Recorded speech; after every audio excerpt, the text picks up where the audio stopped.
제가 학창 시절에 그 마음에 뜨거움을 주던 그런 시들이 몇 편 있습니다. 이 신동엽 시인이 쓴 껍데기는 가라라는 이 시는 제 마음을 굉장히 뜨겁게 했습니다. 1960년에 쓰여졌음에도 불구하고 80년대를 살았던 제게도 또한 2020년대인 오늘날 사람들에게도 이 시는 강렬한 이미지를 주고 있습니다. 제목부터가 껍데기는 가라입니다.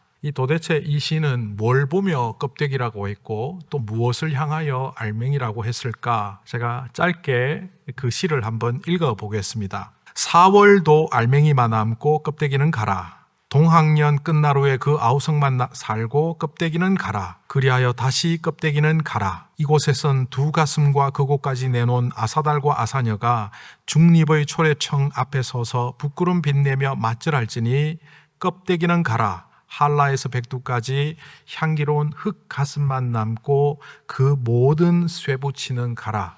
마음을 상실하고 본질을 상실한 것들을 껍데기라고 했고 또 사회적 사건과 연결해보면 1960년에 일어났던 4.19 혁명의 그 본질, 정신을 알맹이라고 하며 이 땅의 순수한 민족주의 그리고 온전한 민주주의 그리고 삶의 자리에 꼭 필요한 따뜻함과 질서와 평화를 알맹이라고 한 것을 보면 그 껍데기는 무엇인지 보입니다. 그런데 오늘 이 시인이 말하는 이 껍데기는 허위의식을 말합니다. 가짜이면서 진짜같이 굴고 있고 진정함이 없으면서 진정한 마음이 있는 것처럼 위장하고 사는 상태를 껍데기라고 한 것으로 보입니다. 그런데 저는 이 시를 읽을 때마다 어릴 때 마태복음의 말씀이 떠올랐습니다. 마태복음에는 알곡과 쭉정이라는 표현으로 나와 있지요. 예수님이 등장할 때 세례 요한이 그 예수님을 소개하며 이렇게 말하는 구절이 마태복음 3장 12절에 나옵니다. 그의 손에 키를 들고 있으니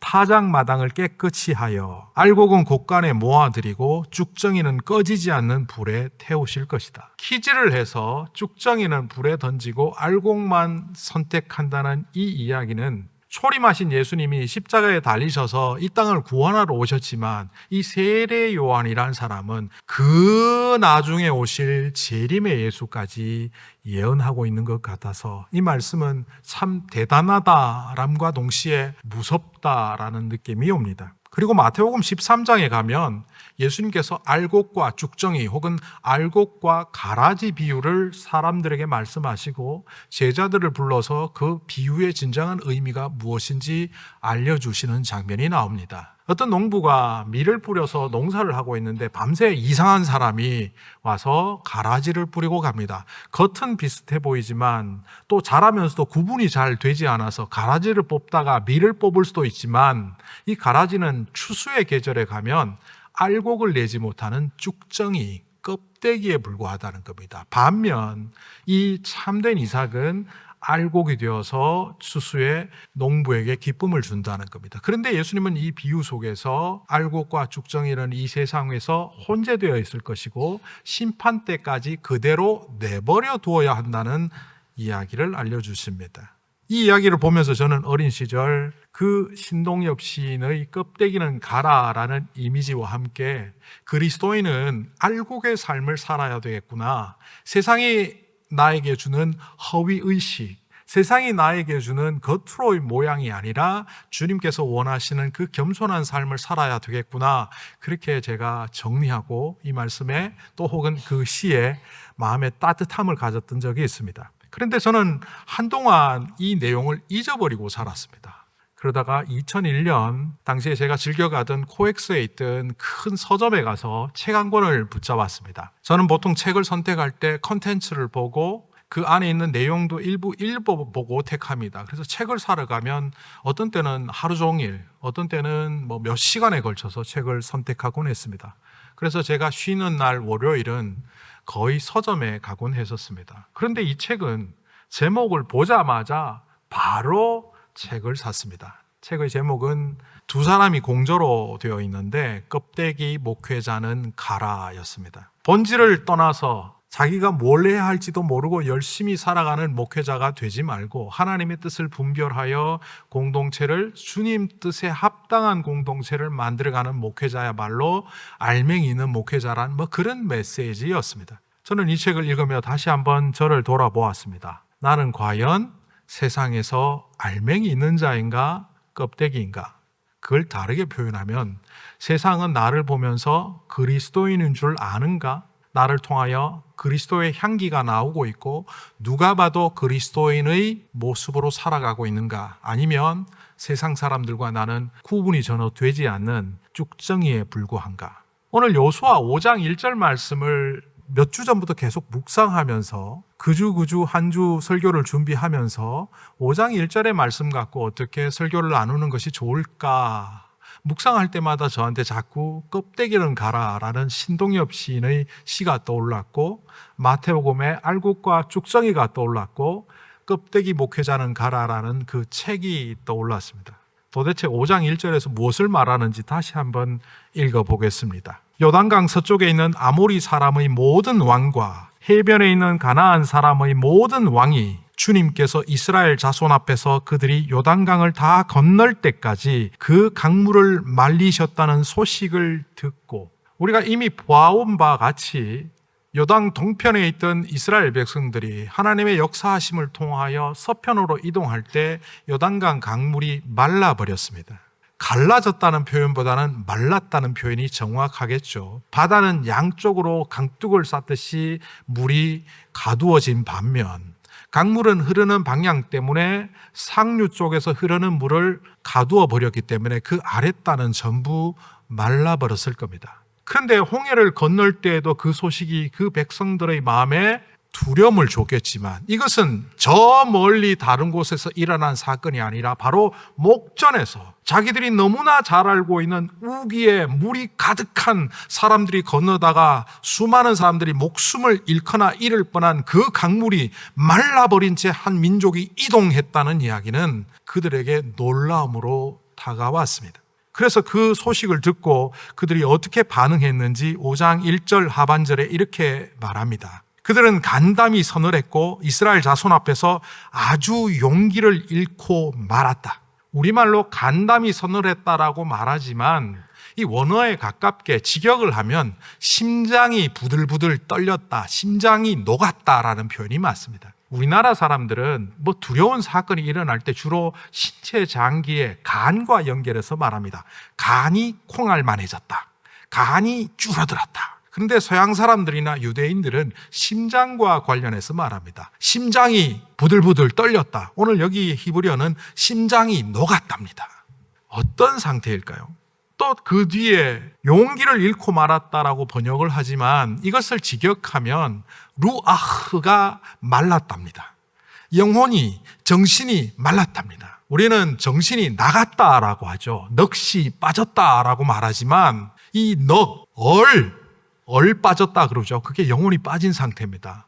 그런데 히브리어에서는 영혼이 말랐답니다. 영혼이 어떻게 마를까요? 이 영혼이 말랐다, 심장이 녹았다라는 표현은 지존자를 만났을 때, 과거의 고대 사회 속에 신과 같은 왕을 만났을 때 그 왕을 바라보며 가지는 두려움, 그 누구도 해결할 수 없는 문제를 해결하시는 하나님의 역사하심의 현장에 있을 때 기쁘고 행복하고 즐거움과 동시에 그분을 만날 때 가져오는 두려움, 그것을 말하는 겁니다. 바로 이 이스라엘 백성들이 요단강을 건넌 사건을 통하여 주변의 도시국가의 왕들이, 사람들이 하나님에 대하여 신비롭고도 두렵고도 존경하는 마음이 생겼다는 겁니다. 그래서 감히 이 신에게는 덤비면 안 되겠다는 마음이 들었다는 겁니다. 요단강을 건넌 사건이 초점이 아니라 그들을 요단강을 건너게 하셨던 하나님이 초점이 되어서 이스라엘 백성들을 통해 역사하신 그 하나님을 뭇 백성들이, 이방의 열방들이 하나님을 두려워했다는 겁니다. 잠언은 우리에게 가르쳐 줍니다. 온전한 신앙은 하나님을 두려워하는 것으로부터 시작된다고 말입니다. 여호와를 두려워하는 것이, 경외하는 것이 지혜와 지식의 근본이다. 이 말은 온전한 믿음에 들어가기 위하여는 그 두려움을 유지해야 된다. 이 말입니다. 근데 어떻습니까? 오늘날 교회에 다니는 성도들이 하나님을 두려워합니까? 다르게 말하면 세상의 사람들이 교회를 보면서 하나님을 두려워하는 마음을 가집니까? 전혀 아니지 않습니까? 왜 이런 일이 일어났을까? 구약의 백성들도 보면 그렇게 하나님이 그들을 통하여 나타나신다는 걸 보며 열방과 이방들이 두려워하는 그런 상황이었음에도 불구하고 가면 갈수록 그 유대 백성들이, 이스라엘 백성들이 웃음거리가 됩니다. 시편을 묵상해 보십시오. 원수들이 나를 조롱하나이다. 원수들이 나를 얕잡아 보나이다. 하나님의 백성인데 세상이 그를 얕잡아 보며 조롱하며 무시한답니다. 왜 이렇게 되었을까요? 그 실마리를 풀어주는 한 이야기가 있다면 그것이 바로 시편 121편입니다. 시편 121편은 예전 번역에 이렇게 시작하죠. 내가 산을 향하여 눈을 들리라. 나의 도움이 어디서 올꼬? 나의 도움은 천지를 지으신 여호와에게서로다. 이 내용을 정확히 모르는 사람들은 굉장히 그냥 가볍게 하지만 이것은 어둡고도 슬픈 이야기입니다. 이스라엘 백성들이 악행을 저지르기 시작하는데 세상의 것들로 하나님을 만들기 시작합니다. 지난주 에스겔서를 묵상하신 분들은 아시겠지만 에스겔서에 자주 등장하는 표현이 있습니다. 이스라엘 백성들이 여호와 하나님을 모른다.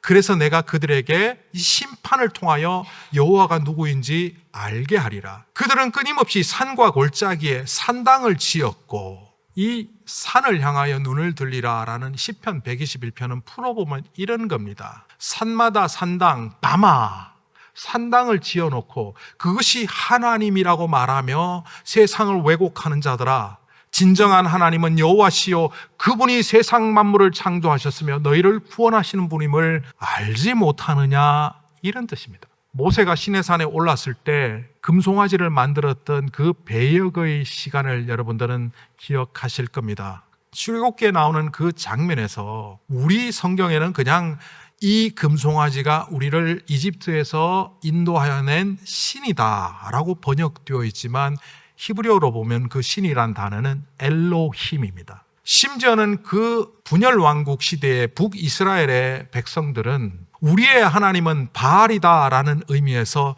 엘바알이란 말을 조합해서 씁니다. 엘은 엘로힘의 단수 형태인 축약 형태입니다. 엘로힘, 우리의 하나님은 바알이다. 그때 등장했던 선지자 이름 기억하십니까? 그의 아버지의 믿음이 대단했던 것 같습니다. 엘리야.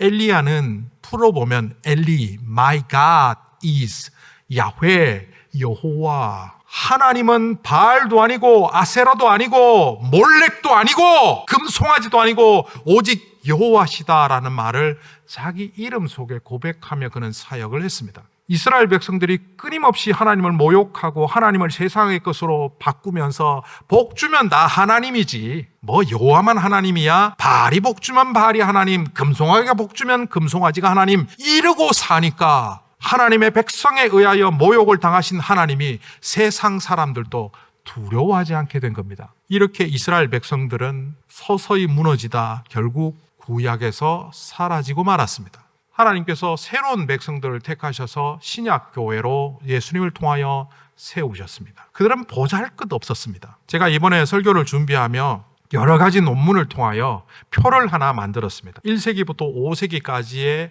로마 제국의 인구 추이, 그리고 그 안에 그리스도인들의 인구 비율, 그리고 역사적 사건을 통하여 인구가 줄었는지 감소했는지를 살펴보는 여러 가지 자료를 해서 제 원고에는 그 표가 하나 있습니다. 그 표를 간단히 설명드리면 1세기부터 5세기에 이르기까지 로마 제국의 총 인구는 5천만 선에서 왔다 갔다 했습니다.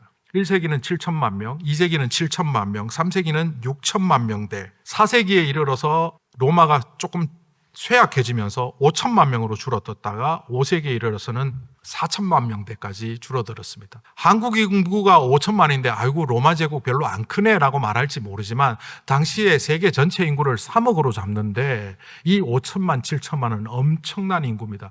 곱하기 대략 한 10 정도를 하면 혹은 20 정도를 하면 오늘날 인구와 비슷하다라고 말할 때 지금 로마 제국의 인구는 오늘날로 보면 적게 잡아야 5억, 많이 잡으면 10억이 되는 인구를 갖고 있는 대제국입니다. 어쨌든 당시에 기독교인들의 비율은 1세기에는 20만 명에 불과했습니다. 따진다면 0.1에서 0.5 사이 정도 됩니다. 그냥 제일 작은 걸로 잡겠습니다. 0.1% 비율입니다. 그런데 이 0.1% 비율이 100년이 지나며 2세기에 가면 1%에서 3%로 도약합니다.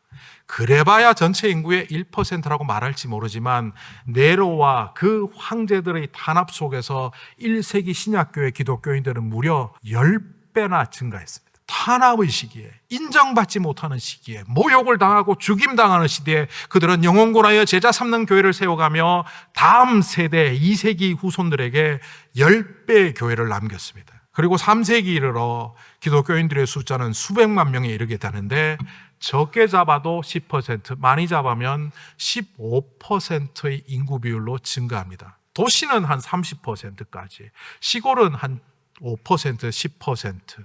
3세기가 언제입니까? 기독교의 탄압이 극심했던 시대입니다. 그 어려운 시간 속에서 이들은 무려 10배가 성장합니다. 우리는 기독교 공인이 313년에 로마가 마치 자비를 베푼 것처럼 공인을 했다고 말할지 모르지만 그 4세기에는 로마 인구가 5천만 명일 때 기독교인들은 무려 2천만 명에 육박했습니다. 적게 잡아야 25%, 많이 잡으면 50%에 이르는 사람들이 기독교인이 됩니다. 죽여도 끝이 없는 인구가 됩니다. 심지어 로마의 내란이 일어나서 콘스탄티노플을 중심으로 콘스탄틴 황제가 로마를 장악하고 있었지만 이 서쪽은 뭇 장군들이 다른 로마를 세우고 있었습니다. 그런데 이 다른 로마가 기독교인을 먼저 공인했습니다. 뿐만 아니라 로마를 둘러싸고 있던 왕국들이 있었습니다. 이 나라들은 크지는 않았지만 로마의 군대의 공격에 이겨낸 작지만 강한 나라였습니다. 이 강한 나라들이 기독교를 공인합니다.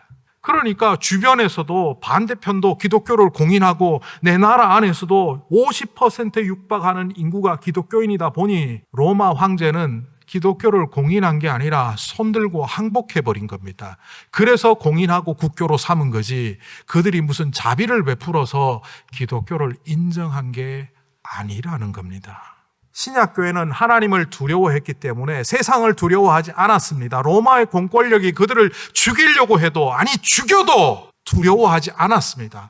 그러니 세상은 오히려 교회를 두려워했고 그 세상을 두렵게 했던 공동체, 요단강을 건넜던 그 이스라엘 백성들처럼 주변을 모두 두렵게 만들어보니 300년이 지나니 로마가 항복해버린 겁니다. 그런데 오늘 왜 우리가 세상을 두려워하고 세상은 우리를 무시합니까? 이 실마리를 풀어볼 수 있는 사건이 조금 더 범위를 좁혀서 한국에 왔던 초기 선교사들의 사역 속에서 찾아볼 수 있습니다. 우리나라에 복음이 전파되던 그 구한말 시대에 인구 비율로 따지면 1%도 되지 않던 기독교인들이 있었습니다. 그런데 이 기독교인들을 초기 선교사들은 이렇게 훈련시켰습니다. 한국 교회 성도들에게는 이런 신앙의 수준을 요구하는 것이 좋겠다라고 결정해 놓은 규정들이 있습니다. 그 중에 첫 번째가 주일 성수입니다. 주일날은 일하지 않고 주일 성수하게 하자. 둘째는 음주와 흡연을 금지하자. 이 부분에는 가슴이 아픕니다. 제가 어린 시절 자랄 때 기독교인들은 음주하지 않고 흡연하지 않는다는 게 사회적 통념이었습니다. 그런데 이것이 서서히 무너지더라고요. 80년대 들었으면서. 그만큼 세상은 물러지더니만 어느새 기독교인들은 전부 술 마시고 담배 피는 것에 대한 무감각한 세대가 되어갑니다. 그런데 놀라운 거 아십니까? 요즘 한국의 술 소비량이 줄어듭니다. 1921년에 나오는 술 권하는 사회라는 그 현진건의 단편 소설로 인해서 우리나라는 술 권하는 사회가 되지 않았습니까? 그래서 제가 젊은 시절에 어디에 가나 술을 마셔야 됩니다. 신입 사원이든 신입 학생이든. 그런데 요즘 왜 술이 주냐 보니까 소비량이 소주, 맥주가 막 줄어요. 왜 줄었느냐 보니까 요즘 젊은 세대들은 저 술 안 마셔요. 신앙이 있어서가 아니라 자기가 안 마시고 싶으면 안 마시고 건강한 걸 좋아하기 때문에 술 안 마시고 주로 와인 마신답니다. 젊은 애들이. 제가 이걸 보면서 혀를 찼습니다. 기독교인들이 1980년대에 정말 목숨 걸고 그것이 율법은 아니지만 우리가 세상과 달라야 된다는 걸 보여줬다면 한국의 문화가 바뀔 수도 있지 않았을까. 그 초기 선교사들이 우리나라에 아주 나쁜 풍습들이 있다는 걸 알고 그걸 깨트리도록 기독교인들에게 요청했습니다. 혼인과 관련해서 매매혼 폐지, 나이든 아저씨한테 딸을 팔아먹고는 결혼시켰다고 말하는 그 매매혼 금지했고, 좋은 폐지했습니다. 18세 이전의 남성이나 16세 이전의 여성은 결혼하지 못하도록 교회에서 막아버렸습니다. 우리나라의 그 풍습이었던 조언이 사라지기 시작합니다. 심지어는 도박과 오락 금지, 사행성 오락을 말합니다. 화투치고 이런 거 못하게 했습니다. 노비제도 폐지, 축접제도 폐지, 조상신 숭배 금지. 당시의 사회로서는 받아들일 수 없는 문화였습니다. 돈 조금 있으면 와이프 한 둘 데리고 있는 사람은 여러 사람이었고, 농한기가 되면 고스톱 치고 도박하는 거는 그냥 풍습이었던 그때에 도박도 노비도 조상신도 섬기지 못하도록 막으면서 교회의 변화를 일으켰습니다. 겨우 1% 이르는 사람들이. 그런데 한국 교회가 점점 세속화되다가 어느새 세상이 교회를 우러러보고 존경하기보다는 사람들이 자꾸 세상을 닮아가고 그리스도인들이 세상을 닮아가고 교회가 세상하고 똑같아져서 재산이 쌓이면 부자 세습하고 건물을 많이 짓고 큰 교회는 작은 교회는 무시하고 결국 물량주의, 기복주의, 잘못된 신앙들이 교회 안에 팽배해지다 어느새 기독교가 아닌 금송아지를 하나님이라고 했고 어느새 바알을 하나님이라고 말하는 구약의 백성들처럼 우리도 그러고 있는 것은 아닌가. 아니 그랬기 때문에 우리는 나약해진 겁니다. 그렇다면 왜 우리가 이토록 세상을 두려워할까? 제가 몇 가지로 정리해 보았습니다. 그리스도인들이 세상을 두려워하는 몇 가지가 있더라고요. 그게 뭐냐면 세상의 비판과 조롱입니다. 시편에 나오는 많은 시인들이 세상이 원수가 나를 조롱하나이다, 나를 비웃나이다, 그러나 나는 그럼에도 불구하고 하나님을 붙잡겠나이다 하는 시인의 이야기를 시편에서 자주 봅니다. 근데 우리는 세상의 비판과 조롱을 싫어합니다. 너 가진 것도 없잖아, 너 성공한 것도 없잖아, 예수 믿는 거 그거 뭐 대수냐? 목숨 걸고 그리스도와 복음에 대하여 진짜 복음, 진짜 교회, 진짜 그리스도인이 되어야 되는 그때에 우리는 진짜를 놓아버리고 진짜 비슷한 복음, 진짜 비슷한 교회, 진짜 비슷한 그리스도인이 되어가다 보니 어느새 우리는 세상의 조롱과 비판을 두려워하는 존재가 되었습니다. 경제적 손실을 두려워합니다. 이 문제를 좁혀서 얘기하면 여러분 11조 들으십니까? 이 이야기에 상처받지 마시고 들으시기 바랍니다. 11조를 안 드리고 있다면 여러분 신앙에 이미 주인이 하나님이 아닐 가능성이 높습니다. 구약에만 11조가 나오고 신약에는 11조 안 나온다는 11조 논쟁이 교회 안에 있습니다. 11조가 율법이 아닙니다. 그거 안 하면 구원 못 받는 것도 아닙니다. 그런데 11조는 드리느냐 안 드리느냐가 내 삶의 판도를 바꿉니다. 내가 주인이냐 혹은 물질이 주인이냐 아니면 하나님이 주인이냐, 내 물질을 하나님께서 주신 것이냐 아니면 이건 내 건데 내가 노력해서 얻은 건데 뭐 이렇게 많이 바쳐야 돼. 신약에는 11조 안 나오잖아. 신약에 11조가 왜 나옵니까? 10분의 10을 다 바쳤는데. 유무상통하는 교회. 10분의 1을 바치라는 거는 말이 안 되는 얘기니까 언급 안 하는 겁니다. 편안함의 상실. 적당히 믿으면 편합니다. 제가 여러분에게 알려드릴게요. 예수님 잘 믿고 헌신하려고 하면 불편합니다. 각오하셔야 됩니다. 불편을 각오하십시오. 제가 이번 주에 읽은 책, 아직 제가 녹이지를 못해서 소개 못하는 책이 하나 있는데 6월 달에 나왔어요. 편안함의 습격. 아마존에서 200주 연속 그 파트에서 1위를 하길래 이거 언제 번역되지? 6월 달에 번역이 돼서 사서 지금 읽고 있는데 그 편안함의 습격. 우리는 거기에 당하고 있는 거예요. 그 글은 쓴 작가도 편안함은 우리를 망하게 한다라고 말하는 것 같아요. 아직 끝까지 안 읽어서 몰라요. 우리가 신앙생활을 하면서 자꾸 편안함을 추구하면 우리는 하나님이 아닌 여호와 하나님이 아닌 다른 하나님을 섬길 수밖에 없어요. 하나님 저에게 복됨을 주십시오. 편안함을 주십시오.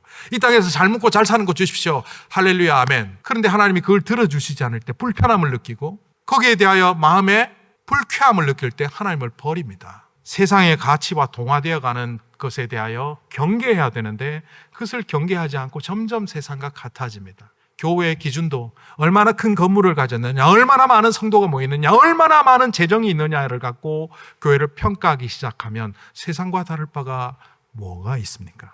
이런 속에 우리는 살아가는데 오늘 이 말씀을 통하여 세상이 교회를 두려워하는 그 사건의 현장을 목도하게 하신 이유가 뭘까요? 왜 이스라엘 백성들이 요단강을 건넌 그 사건이 그 백성들에게만 기쁨이 되고 영광이 되는 것이 아니라 그 주변의 모든 사람들이 하나님을 두려워하는 사건이 된 이유가 뭘까요? 바로 우리를 통하여 이 시대에 하나님을 두려워하는 공동체를 만들고 싶다는 하나님의 소원입니다. 여러분은 껍데기입니까? 알맹이입니까?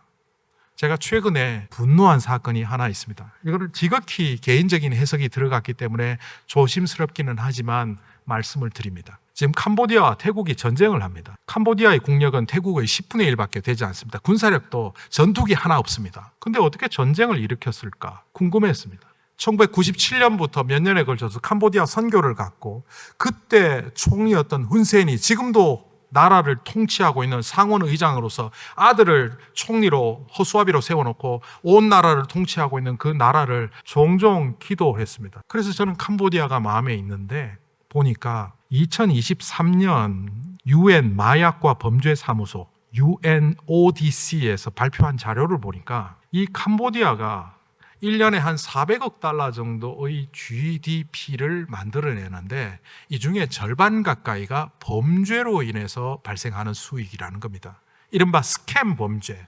자세히 설명은 안 하겠지만 이 스캠 범죄를 통하여 얻어들이는 국부가 나라의 GDP의 절반에 육박한다. 그러니까 이것은 없애야 된다. 허브구실을 해서 동남아는 물론이고 유럽과 미국, 한국, 아시아까지 엄청난 피해를 주는 이것을 국가가 다스리도록 해야 된다고 몇 번이나 유엔이나 미국이나 유럽에서 경고했음에도 불구하고 정부는 꿈쩍도 안 했습니다. 그러다가 최근에 이 나라가 이 범죄를 소탕하기 시작합니다. 알고 봤더니만 중국 백 믿고 설쳤는데 중국 사람들까지 스캠 범죄로 피해자가 속출하니까 중국 정부가 나서서 캄보디아 정부에게 너 이런 식으로 나오면 안 도와준다 하는 바람에 그걸 소탕하기 시작했고, 국부가 줄어들면서 위기의식에 들었죠. 아직 아들은 총리라고 하지만 권력 승계가 되지 않았고 자기는 노화가 됐고, 그러니 외부로 시선을 돌려서 그 통치권을 강화하기 위하여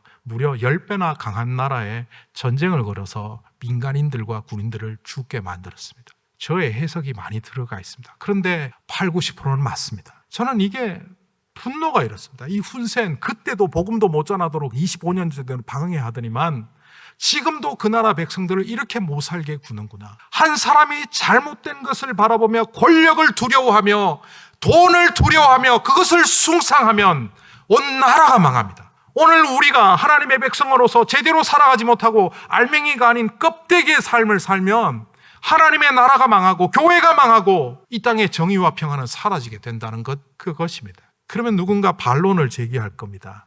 목사님, 그 사람은 국무총리고 나라의 통치권자고 우리는 일개 시민에 불과한데. 지수함수 하나 내겠습니다.